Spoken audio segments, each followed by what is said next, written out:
அது நீங்க பாஜக கட்சியை சேர்ந்தவங்க அவங்களே தான் கேட்கணும். நீங்க இவங்க என்ன சொல்றாங்கன்னா எடப்பாடி என்ன சொல்றாங்க சரி ஃபைனல் பண்ண மாட்டாங்க.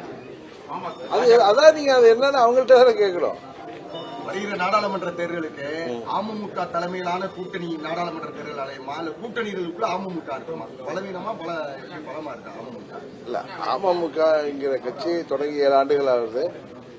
ஆர்கே நகர் தேர்தலில் நாங்கள் வெற்றி பெற்றோம். அதை தொடர்ந்து வந்த பாராளுமன்ற தேர்தலில் பிரதம வேட்பாளரை சொல்ல முடியாத ஒரு காரணமும் எங்களுக்கு வெற்றி வாய்ப்பு இல்லாமல் போனதுக்கு காரணம். அதனால இந்த தேர்தலில் நாங்கள் கூட்டணி அமைப்பதற்காக சில கட்சிகளோடு பேசிக் கொண்டிருக்கிறோம். எல்லாம் உறுதியான பிறகு சொன்னாதான் நாகரிகமாக இருக்கும். அதுக்கு பிறகு சொல்றோம். அந்த கூட்டணி பலமா இருக்குமா? அந்த கூட்டணியினுடைய அடிப்படையில் கூட்டணியே இல்லாம அமமுக நிக்கிற பட்சத்துல எத்தனை நாடாளுமன்ற தொகுதியில வந்து கைப்பற்றும் அமமுக? இல்ல நம்பிக்கை வேணும்ல. இல்லங்க, கூட்டணியில் போட்டியிடுவோம் அல்லது தனித்து போட்டியிடுவோம் சொன்னேன்.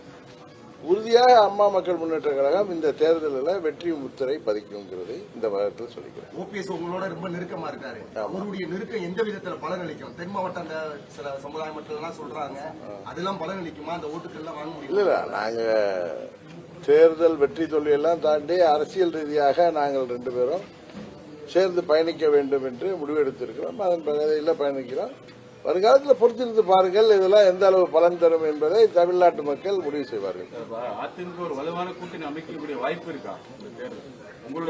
என்னுடைய பார்வையில் அதிமுக இந்த தேர்தலில் அவர்களால் ஒன்றும் பெருசா சாதித்திட முடியாதுங்கிறது தான் என்னுடைய கருத்து. அதிமுக பிஜேபி கூட்டணியில் ஒரு புறம் இருந்தா கூட இன்னொரு வதந்திகள் இருக்கு.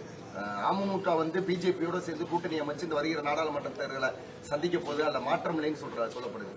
இல்லைங்க, நீங்க தான் சொல்றீங்களா, வதந்திகளுக்கெல்லாம் நான் பதில் சொல்ல முடியாதுல்ல. அதான் சில கட்சிகளோட பேசிட்டு இருக்கேன், அதெல்லாம் உறுதியான பிறகு சொல்றேன். இல்ல சார், சில கட்சிகள்லாம் சின்ன சின்ன கட்சிகளா பெயர் சொல்லக்கூடிய இல்ல, அது எதையுமே நான் இப்ப சொல்ல முடியாது.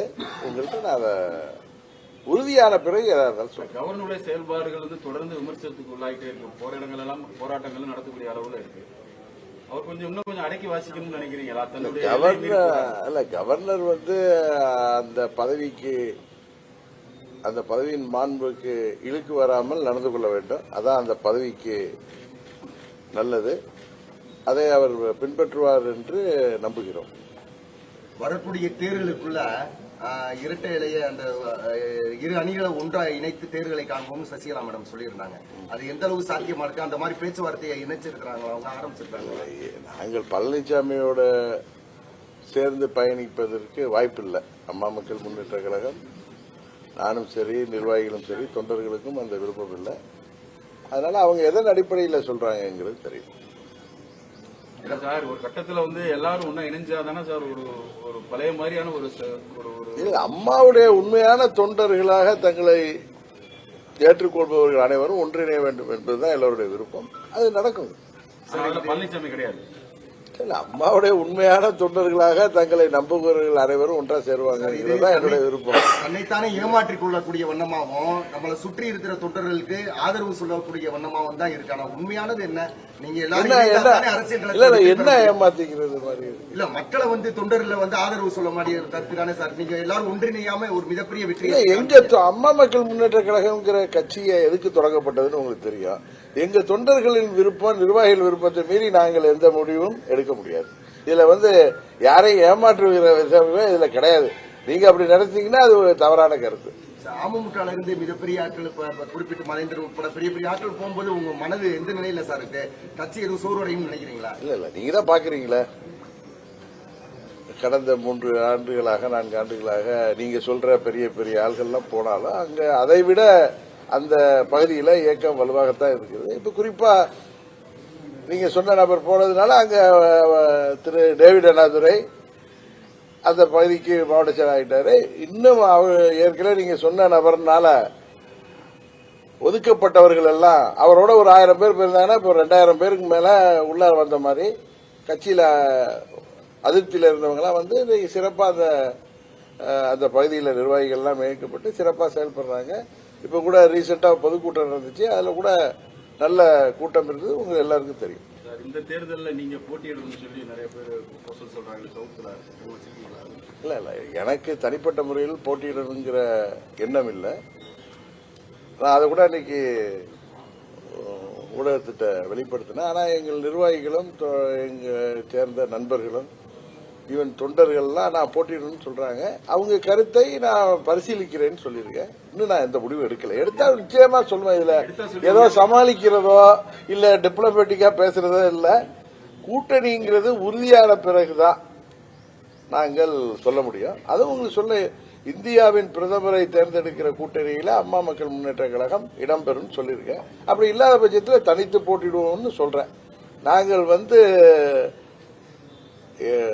யாருக்கும் அடிபணிந்து செல்கின்ற இயக்கம் கிடையாது. இது அம்மாவின் கொள்கைகளையும் லட்சியங்களையும் தொடர்ந்து அடுத்த தலைமுறைக்கு கொண்டு செல்வதற்காக உருவாக்கப்பட்ட இயக்கம்.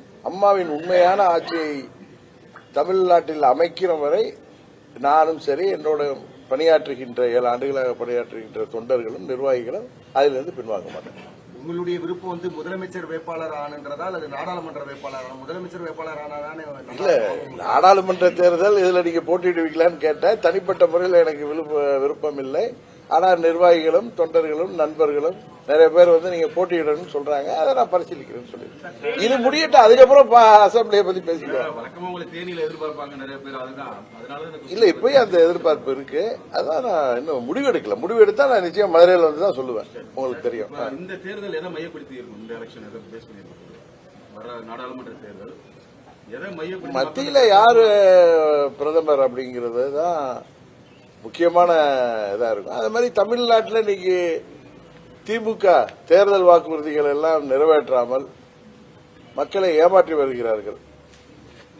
அவர்களுக்கு அவங்க என்னதான் கூட்டணி பலமாக அமைத்தாலும் அவர்களுக்கு எதிரான மனநிலை மக்கள் மத்தியில் இருக்கு. அதை அறுவடை செய்கின்ற விதமாகத்தான் நாங்கள் இந்த தேர்தலில் எங்களுடைய பரப்புரை இருக்கும். ராமர் கோயிலாம் பிரதிஷ்டை பண்ணிருக்காரு.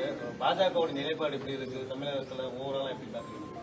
ராமர் கோயில்ங்கிறது நான் ஏற்கனவே சொன்ன மாதிரி அது அத்வானி காலத்திலிருந்து அவர்கள் யாத்திரையெல்லாம் நடத்தி அது ஒரு அரசியல் நோக்கமாக இருந்தாலும் அது ஒரு ஆன்மீகமான விஷயம்.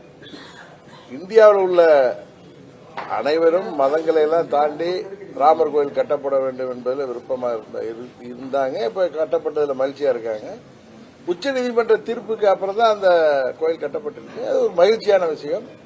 இந்தியாவில் ராமருக்கு கோயில் கட்டாம வேற எங்க கட்ட முடியும்னு அம்மா சொல்லியிருக்காங்க. அம்மா எங்க புரட்சி தலைவி அம்மாவும் அங்க கோயில் கட்டப்படணுங்கிறதுல உறுதியா இருந்தாங்க.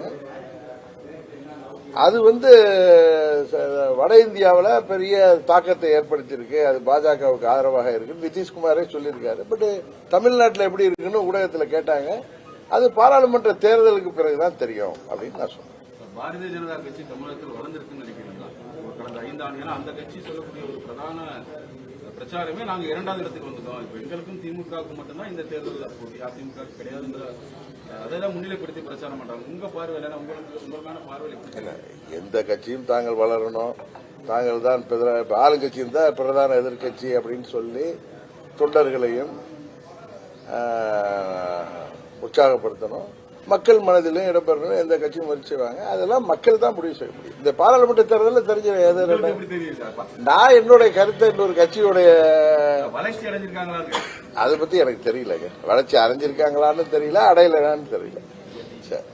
பாதகம் செய்பவரை கண்டால் நாம் பயங்கொள்ளலாகாது பாப்பா. மோதி மிதித்து விடு பாப்பா, அவர் முகத்தில் உமிழ்ந்து விடு பாப்பா. அண்மை செய்திகளை உடனுக்குடன் தெரிந்து கொள்ள இணைந்திருங்கள் இயம்நாடு தொலைக்காட்சியுடன்.